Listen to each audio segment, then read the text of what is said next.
Fe y futuro. Benedicto XVI. Capítulo IV. El futuro del mundo pasa por la esperanza del ser humano.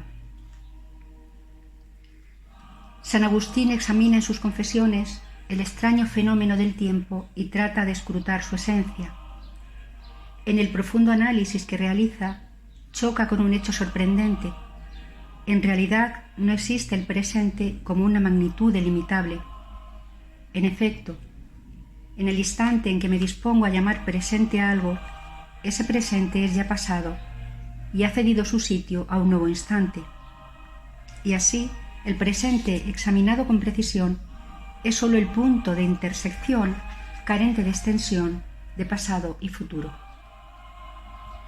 La impresión del presente surge sólo porque nuestra conciencia abarca y reduce a una unidad un espacio de tiempo y lo comprende como su presente. El presente es, por consiguiente, un fenómeno psíquico y espiritual. Por eso son tan diferentes los presentes de los individuos, porque el fragmento de tiempo que abarcan y comprenden como su ahora es muy desigual. Agustín sigue profundizando en este punto y pregunta: si eso es así, ¿qué es verdaderamente lo real? El pasado no existe ya, el futuro no existe todavía. El presente lo creamos nosotros mismos, uniendo pasado y futuro en un todo. Entonces, ¿qué es la realidad? No queremos proseguir aquí estas reflexiones, aunque es útil recordarlas de vez en cuando, para presentar ante la conciencia la problematicidad de nuestra aproximación a la realidad, que nosotros, al parecer, encontramos tan fija y segura. Detengámonos en la primera observación. El presente es una creación de la conciencia humana que abraza en un hoy el pasado y el futuro. Esto significa, como ya hemos dicho, que el presente puede tener acentos muy diferentes. Hay tiempos en que el presente está completamente lleno del pasado, como en las culturas tardías, que no miran ya hacia adelante, sino únicamente hacia atrás. Antes del Concilio Vaticano II, había en la Iglesia, en ciertos aspectos, una situación semejante. Parecía que la teología lo había examinado todo, que la piedad había ejercitado y formado ya todo lo que se podía pensar, hacer y formar. Todos los espacios estaban llenos con los datos de la tradición, como el interior de una iglesia que está repleta de altares, cuadros, testimonios de la piedad de generaciones pasadas. Donde se llega a esta situación o se engulle el presente que, por lo demás, es únicamente pasado, en lo definitivamente pasado, o se llega a una especie de explosión que quiere crear espacio para lo nuevo y que con frecuencia deja a un lado, junto a las cosas verdaderamente anticuadas, también otras preciosas y válidas. Existen, en cambio, tiempos tan absorbidos por la tribulación del instante presente que no queda ninguna posibilidad de mirar atrás o adelante. Y por último, hay tiempos en que todo el peso está en el futuro, épocas en que el presente está totalmente repleto de la mirada puesta en el mañana. De esta clase era el presente del cristianismo primitivo, el cual, en una historia repleta del pasado, consideraba este todo como fundamentalmente acabado y se abrió por entero a la esperanza de lo que había de venir, del nuevo mundo que él aguardaba, del Cristo que había de volver. De esta clase es también, pero en sentido totalmente distinto, nuestro tiempo, al cual le parece que todo lo sucedido hasta ahora es sólo la prehistoria de lo totalmente nuevo, hacia lo cual se dirige la humanidad con pasos cada vez más veloces.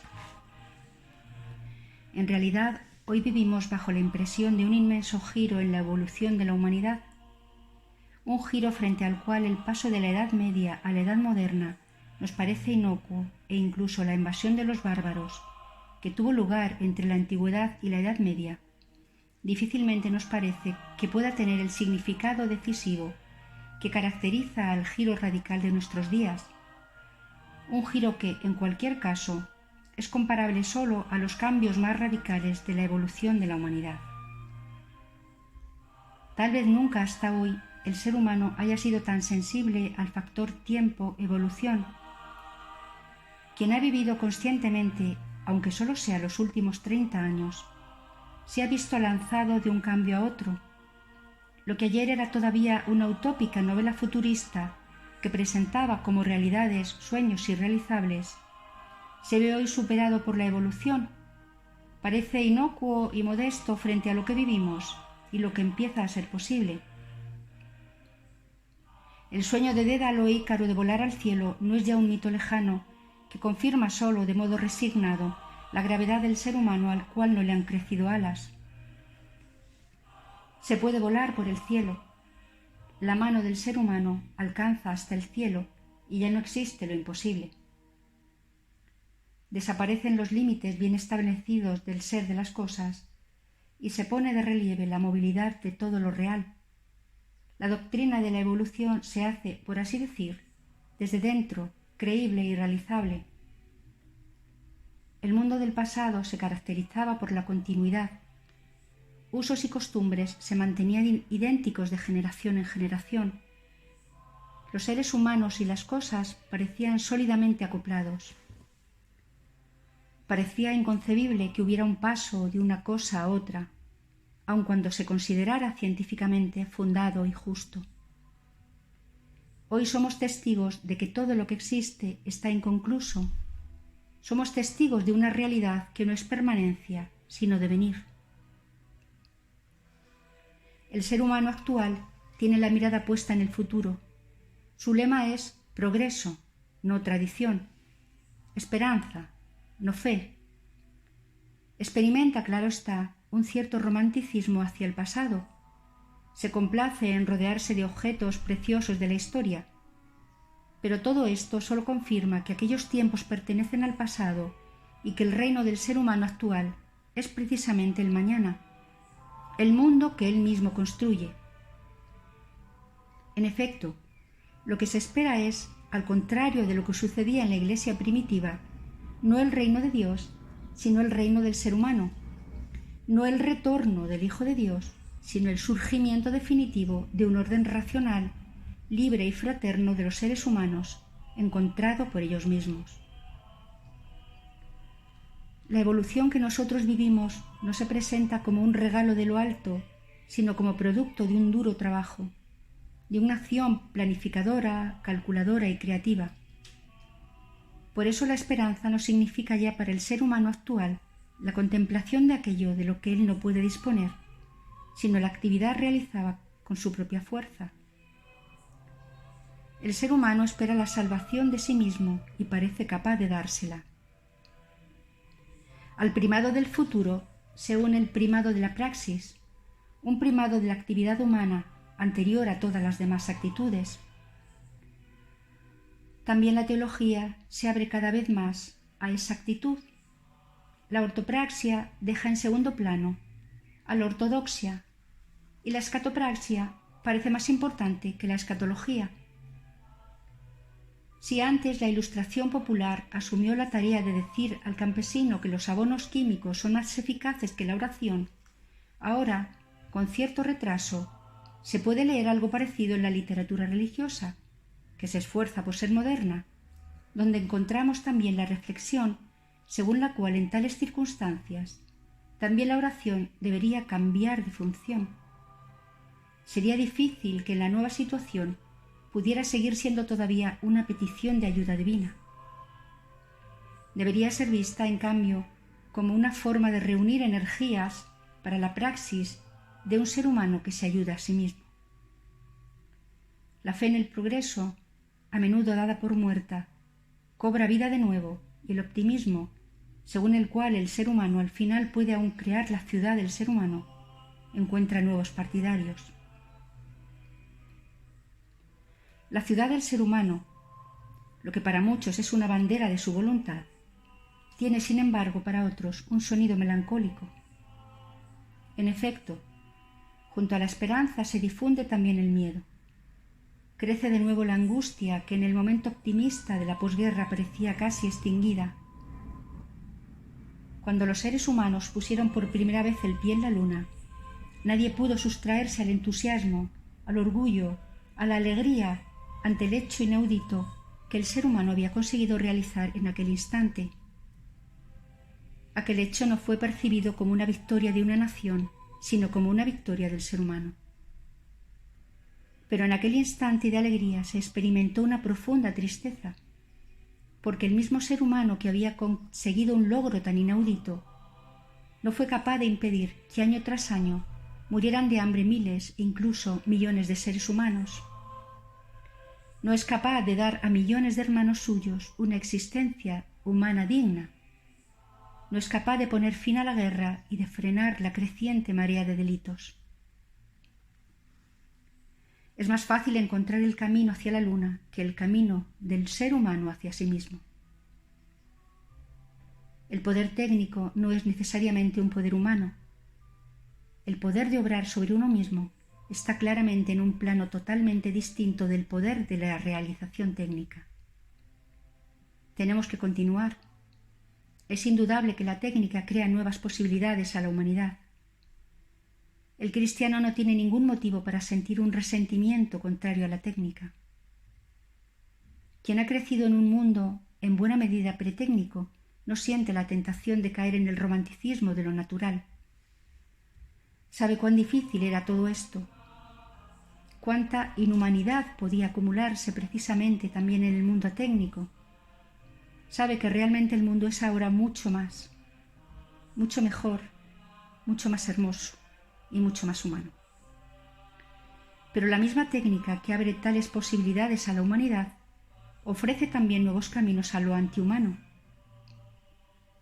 No hay ninguna necesidad de hablar de los últimos horrores, de las armas atómicas, de las armas biológicas, de las armas químicas, aunque la provisión de terror que se ha dado con ellas permanece como una angustia oculta en algún lugar de la conciencia. Solo necesitamos mirar detenidamente a la ciudad del ser humano. Una planificación cada vez mayor significa también siempre una planificación mayor del ser humano. Las erupciones que sacuden nuestra sociedad moderna son también una rebelión inconsciente contra la total planificación de nuestra existencia, que produce una sensación de asfixia, de la cual desearíamos defendernos, pero no podemos. La planificación produce dependencia y a la vez una impotencia del individuo como tal vez nunca antes la hubo. A esto se añade el hecho de que sentimos de un modo cada vez más terrible la fatalidad de nuestras propias obras. Aire, agua, tierra, que son siempre los elementos de que vivimos, amenazan con descomponerse por el aliento envenenado de nuestra técnica. Las energías que consumimos aparecen en aquello que dejan atrás, a la vez como las fuerzas capaces de destruirnos algún día. La ciudad del ser humano comienza a infundirnos miedo. Podría convertirse en la tumba del ser humano.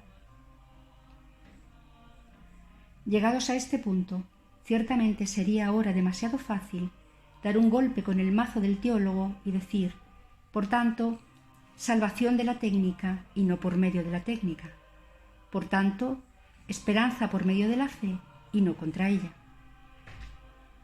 Un Dios así fundamentado se parecería demasiado al Deus ex machina de la tragedia griega, que en Eurípides parece ya casi una burla de los dioses y de la fe. El mundo es de tal manera que solo un Dios que se presente de repente podría infundirle orden. Pero esto sucede solo en el teatro, parece que quiere decir. Con Eurípides, la tragedia tiene aún menos camino de salida que antes, pues la realidad permanece sin Dios e injusta. El Dios cristiano no vino como Deus ex machina para ponerlo todo en orden de un modo milagroso desde fuera, sino como Hijo del Hombre, para consufrir desde dentro la pasión del ser humano. Y esta es precisamente también la tarea del cristiano, consufrir la pasión del ser humano desde dentro, ampliar el espacio del ser humano para que haya más cabida para la presencia de Dios en él. A partir de estos contextos, debemos comprender el sorprendente optimismo con que el concilio recibe la era técnica y sus progresos como realizaciones del mandato de la creación de someter la tierra al ser humano. Con esto, el concilio no cede a la euforia de una conciencia técnica crítica que no ha llegado aún a ser consciente de sus propios abismos. Por el contrario, sabe perfectamente que un cielo vacío no es suficiente todavía para crear una tierra feliz, como, según parece, piensan algunos profetas de la nueva humanidad. Pero tampoco necesita huir hacia un romanticismo de la pura naturaleza o entregar sencillamente al ser humano a la pasividad. La construcción de la ciudad del ser humano se convierte en un intento lleno de sentido cuando se sabe quién es el ser humano, cuando se conoce la medida de lo humano, y la técnica se convierte en esperanza cuando tiene su orientación en el ser humano como imagen de Dios, la cual es el núcleo de su ser. La afirmación del concilio, según la cual el mensaje cristiano, lejos de apartar a los seres humanos de la tarea de construir el mundo, lejos de incitarlos a no interesarse por el bienestar de sus hermanos, más bien los compromete a todo esto con una obligación aún mayor, puede parecer apologética. Pero si se parte de un punto de vista global de los factores de la acción histórica, esta afirmación resulta persuasiva y convincente. El ser humano es la esperanza del ser humano, pero también es cierto que el ser humano es el infierno del ser humano y su permanente amenaza. Que la fe se atreva a considerar en último término al ser humano como esperanza depende del hecho de que para ella él ya no es la esencia indeterminable que va conociéndose continuamente a sí misma, sino que se llama, en definitiva, Jesucristo. En él, y definitivamente solo en él, el ser humano es la esperanza del ser humano. Pero esto significa a la vez que Dios no quiso ser la esperanza del mundo, sino haciéndose él mismo hombre. El reino de Dios será la ciudad del ser humano. El Nuevo Testamento se cierra con la perspectiva de esta ciudad. Ciertamente, esta ciudad significa el final de todas nuestras planificaciones y su destrucción. Viene de lo alto, pero solo viene porque y cuando el ser humano ha recorrido el espacio de su ser de hombre y ha sufrido hasta el límite de sus capacidades. Por el momento, a nosotros nos queda sencillamente esto: verificar el dogma que afirma que en Cristo el ser humano ha llegado a ser la esperanza del ser humano. Confirmarlo viviendo nosotros mismos ese paradigma existencial, llegando a ser esperanza para los demás y tratando de imprimir en el futuro los rasgos de Jesucristo, los rasgos de la ciudad futura, que será tan totalmente humana, justamente por ser tan totalmente divina. Fin de El futuro del mundo pasa por la esperanza del ser humano. Capítulo 4 de Fe y Futuro de Benedicto XVI.